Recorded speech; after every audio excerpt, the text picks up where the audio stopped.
Hello everyone, कैसे हैं आप सभी। उम्मीद करती हूँ कि आप सभी बहुत ही अच्छे होंगे। फ्रेंड्स, आज का हमारा टॉपिक है महालवाड़ी व्यवस्था। महालवाड़ी व्यवस्था समाजशास्त्र का बहुत ही इम्पोर्टेंट टॉपिक है।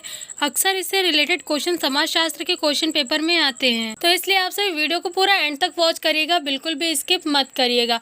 लेकिन फ्रेंड्स, इससे पहले कि वीडियो में आगे बढ़ूँ और आप सभी को महालवाड़ी व्यवस्था के विषय में बताऊँ, मैं आप सभी से एक छोटी सी रिक्वेस्ट करना चाहूँगी कि अगर आप सब मेरे चैनल पर नए हैं और आपने अभी तक मेरे चैनल को सब्सक्राइब नहीं किया है तो प्लीज़ पहले चैनल को सब्सक्राइब कर दीजिए और साथ ही साथ बेल आइकन को प्रेस कर दीजिएगा, जिससे कि आपको मेरी लेटेस्ट वीडियो की अपडेट्स मिल सकें। फ्रेंड्स, महालवाड़ी व्यवस्था एक तरह की भू राजस्व व्यवस्था है जो कि अंग्रेजों द्वारा लागू की गई थी। महालवाड़ी व्यवस्था का जन्मदाता हॉलकट मैकेंजी को माना जाता है, क्योंकि इन्होंने ही 1819 में इस नीति का प्रस्ताव रखा था। इनके प्रस्ताव रखने के बाद 1822 ईस्वी में लॉर्ड हेस्टिंग्स के काल में यह नीति पारित की गई थी, या फिर यूँ कहे कि इस नीति को लागू किया गया था। महालवाड़ी व्यवस्था को उस समय उत्तर प्रदेश, मध्य प्रदेश तथा पंजाब प्रांत में लागू किया गया था। इस व्यवस्था में ब्रिटिश साम्राज्य का कुल 30% भूभाग शामिल था। वैसे तो भारत में शुरू से ही भू राजस्व व्यवस्था लागू थी।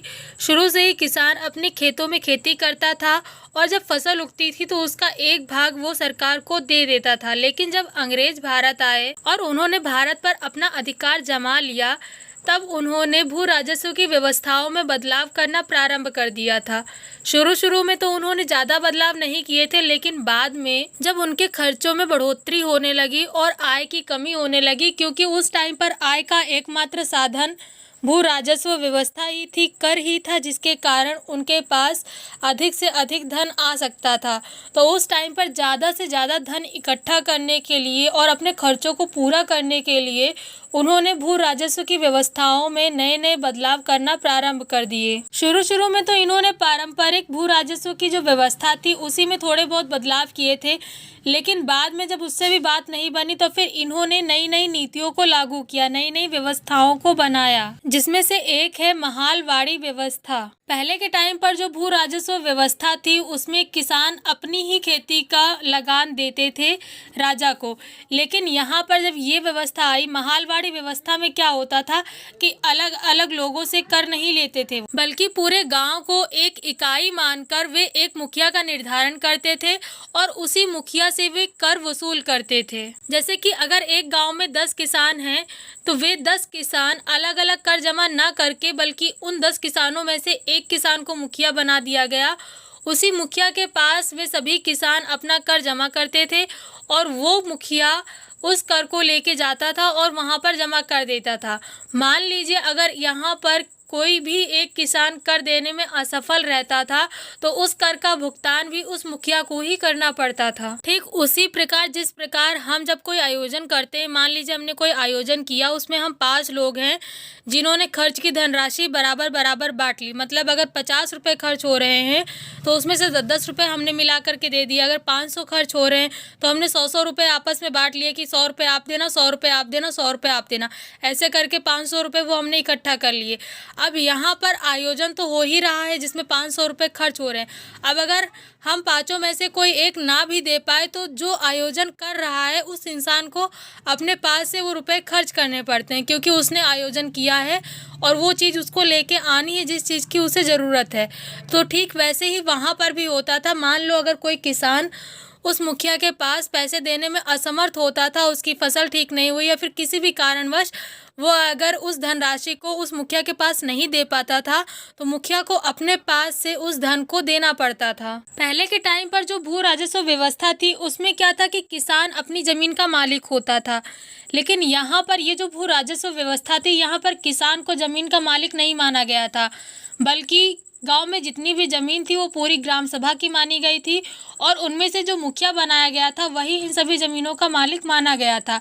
यहाँ पर अगर कोई किसान लगान देने में, मतलब कर देने में पीछे हटता था या फिर वो नहीं दे पाता था किसी भी कारण से, तो फिर उसकी ज़मीन को छीनने का अधिकार भी होता था उस मुखिया के पास। मतलब वो मुखिया उस किसान की ज़मीन को उससे छीन सकता था। फ्रेंड्स, इस व्यवस्था में भू राजस्व की वसूली नगद रूप में की जाती थी, जो कि उत्पादन का लगभग 66% भाग होता था। जैसे कि हर एक व्यवस्था के कुछ अच्छी चीज़ें होती हैं तो कुछ बुरी चीज़ें होती, कुछ अच्छे परिणाम होते हैं तो कुछ बुरे परिणाम भी होते हैं। ठीक उसी तरह इस व्यवस्था के भी कुछ बुरे परिणाम भी थे। जैसे कि इस व्यवस्था के अंतर्गत कृषकों के शोषण को बहुत ही ज़्यादा प्रोत्साहन मिला था। मतलब जो कृषक वर्ग था उनका शोषण बहुत ही ज़्यादा होने लगा था। और क्योंकि इस व्यवस्था में भू राजस्व मतलब जो कर था उसकी धनराशि बहुत ही ज़्यादा थी, तो जो छोटे छोटे किसान थे वो कर समय पर नहीं भर पाते थे, नहीं चुका पाते थे, जिसके कारण जो बड़े बड़े किसान थे वे उनसे ज़मीनें ले लेते थे। मतलब उनकी ज़मीनें लेकर बड़े बड़े किसानों को दे दी जाती थी। क्योंकि जब किसान जो छोटे किसान थे वे समय पर अपना कर नहीं दे पाते थे, कर की धनराशि नहीं दे पाते थे,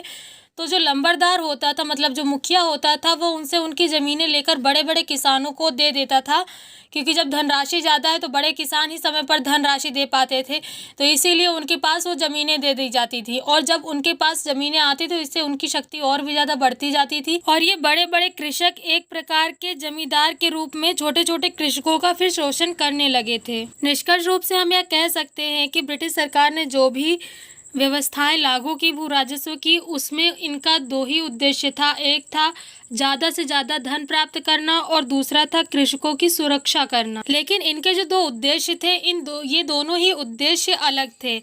एक के होते हुए दूसरा नहीं हो सकता था। यहाँ पर या तो ये ज़्यादा से ज़्यादा धन प्राप्त कर सकते थे या फिर किसानों को सुरक्षित महसूस करा सकते थे। क्योंकि इनका जो पहला उद्देश्य था ज़्यादा से ज़्यादा धन प्राप्त करना, उस उद्देश्य की पूर्ति कृषकों के शोषण के उपरांत ही हो सकती थी। यही कारण था कि ब्रिटिश सरकार को आर्थिक लाभ तो प्राप्त हुआ, उनको ज़्यादा से ज़्यादा धन की प्राप्ति तो हो गई, लेकिन इसके बाद फिर कृषकों की जो स्थिति थी वो धीरे धीरे दयनीय होती चली गई। इसी के परिणाम स्वरूप ही किसानों को आगे चलकर निर्धनीकरण, ग्रामीण ऋणग्रस्तता, महाजनी प्रथा, कृषि दासता, उत्पादन में कमी, इस प्रकार की अन्य कई समस्याओं का सामना करना पड़ा। 1822 के रेगुलेशन के अनुसार यह बंदोबस्त बाद में असफल घोषित कर दिया गया था। तो फ्रेंड्स, ये थी जानकारी महालवाड़ी व्यवस्था के विषय में। वीडियो में दी गई जानकारी कैसी लगी कमेंट करके जरूर बताएं।